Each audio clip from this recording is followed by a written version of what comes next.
Olá, esta é a apresentação do Tech Challenge da fase 2. Estamos trabalhando no contexto de saúde da mulher, com dados de imagens de câncer de mama, para classificar se maligno ou benigno. Nesta fase, da fase 1, a gente vai utilizar o mesmo dataset da tarefa de classificação e o mesmo pipeline.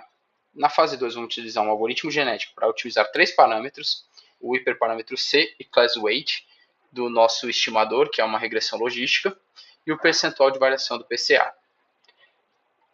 Após isso, vamos realizar 3 experimentos do algoritmo genético, comparar com o modelo da fase 1 e aplicar um LLM para a interpretação do resultado e auxiliar um profissional de saúde.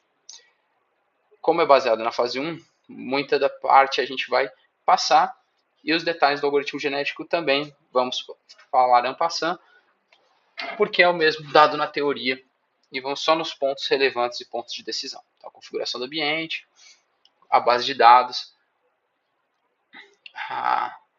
A gente teve que adicionar da base de dados da fase 1 dados demográficos, porque o enunciado da questão pedia que fosse feito balanceamento com base em dados demográficos. Como nossa base de dados não tinha, para fins didáticos a gente teve que criar. Foi criado dados demográficos de idade e de etnia. As de etnia já são classificadas por grupo e de idade a gente classificou em menor que 30, 30 e 50 e maior que 50. Então a gente vai avaliar a qualidade do algoritmo nesses grupos demográficos. Para processamento, igual da fase 1, criamos aqui o modelo baseline, né, o modelo da fase 1 foi levantado, com os hiperparâmetros que tinham sido otimizados na fase 1, via grid search, equidade entre grupos demográficos. Em teoria, um algoritmo bom, que não tenha viés demográfico, ele tem o mesmo desempenho em todos os grupos demográficos, de idade, jovem, idoso, todas as etnias. Para isso, a gente vai separar os dados pelos grupos e calcular a métrica principal, no caso, o recall. Idealmente, o recall seria igual, então a diferença entre o maior e o menor recall seria 0. Se isso for diferente, significa que o algoritmo desempenha de maneira diferente entre os grupos demográficos e a gente vai penalizar isso na função.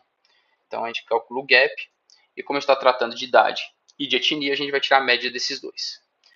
O coração do algoritmo genético é a função fitness, a função que diz o quão adaptado ele está naquela população e vai passar seus genes.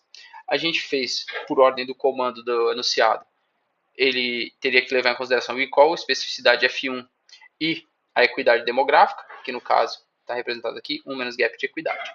O maior peso foi por recall, porque a gente não quer que passe um falso negativo, né, ter câncer e dizer que não, e a gente utilizou uma ponderação, então uma ponderação linear dos argumentos. E como o recall é muito importante, a gente entendeu que se fosse abaixo de 0,95, a gente aplicava uma penalidade não linear, a gente reduzia 0,1. Então essa é a função que vai dizer o quão adaptado um indivíduo do meu algoritmo genético está. A gente definiu a métrica, fitness, o score, aqui a penalidade não linear. O algoritmo genético, como eu disse, segue a lógica do já explicado em aula, então não vou entrar no detalhe dos passos. A gente só determinou a janela que a gente vai buscar o C, entre 0.001 até 100. O class weight é non-balanced e a variância explicada do PCA é de 0,9 a 0,99. Então, a gente cria um indivíduo com base nisso.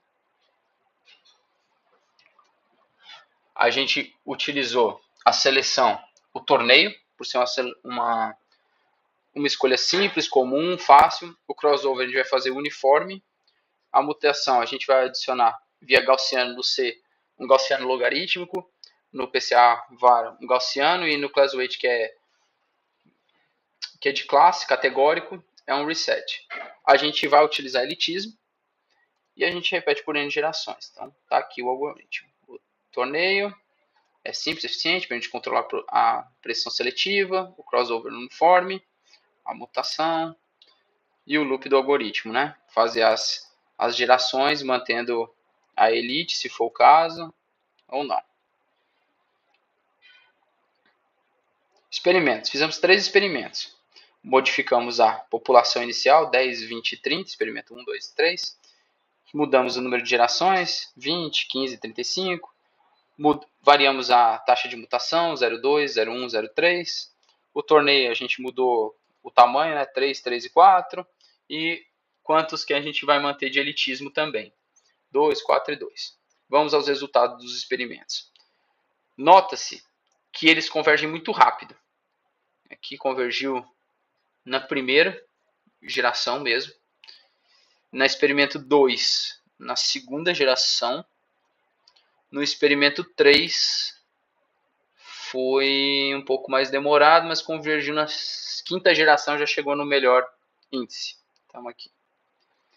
E vamos verificar que apesar das métricas terem sido iguais, os parâmetros otimizados eles variaram. Ó. O C variou de 0,1 aproximadamente até 0,9 aproximadamente. Class weight de nono balanced. E a variação do PCA de 0,95 até 0,97,5.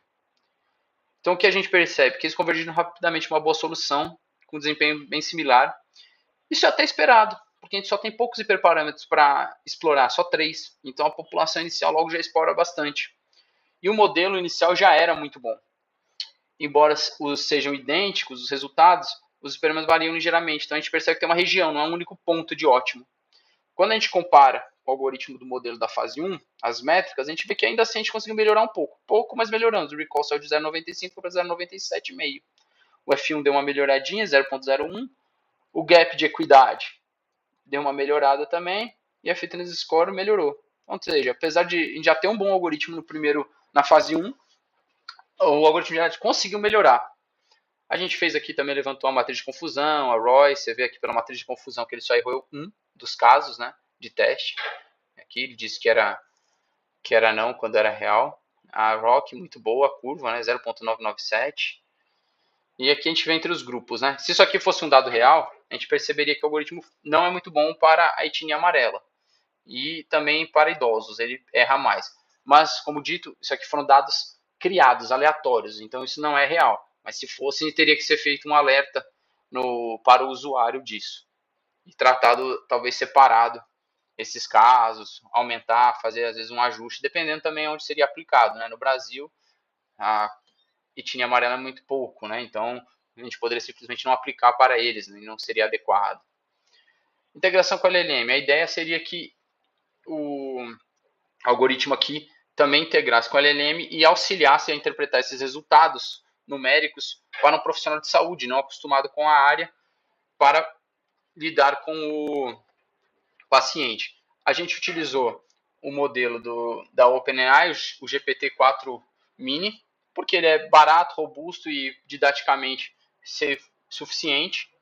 A gente criou um prompt template e a gente passa para ele uma predição, benigno ou maligno, e a probabilidade. E a gente criou aqui um resultado, vamos ver. Salvamos também num arquivo CSV para a fase 3, como pedido no enunciado, e vamos verificar o resultado. Analisando as respostas do LLM, a gente percebe que teve precisão médica, ou seja, não alucinou em nenhum dos casos, e também não deu diagnóstico definitivo, que seria um perigo, então mostrou-se adequado, se comportou adequadamente, apresentou orientações práticas para os próximos passos e coerentes, foi conciso, coeso, a linguagem utilizada foi sensível e respeitosa, e também foi útil ao profissional de saúde que não necessariamente entende da área técnica de máquinas, de aprendizado, de inteligência artificial. Trouxe aqui 3 exemplos, só para ver. Ó, o resultado da triagem, neste caso, MAMA indica que alta probabilidade para malignidade, como estimativo de 98%. É importante ressaltar que este resultado não é diagnóstico definitivo, mas sim uma indicação, mas investigação é necessária. Orientações próximos passos, encaminhada a mastologista, realizar biópsia, avaliação mais precisa, ok. Esse outro caso que é interessante, porque ele sugeriu lesão benigna, mas a probabilidade estava em 48% para malignidade. Então ele deu recomendações coerentes.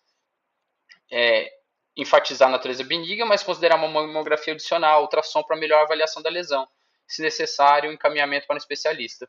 E quando deu 0% também foi relevante, ele sugere que não há indício, mas não deu diagnóstico definitivo de que não haveria câncer, e considerou histórico familiar, fator de risco, e retorno e acompanhamento contínuo. Então o algoritmo se mostrou adequado ao que se deseja.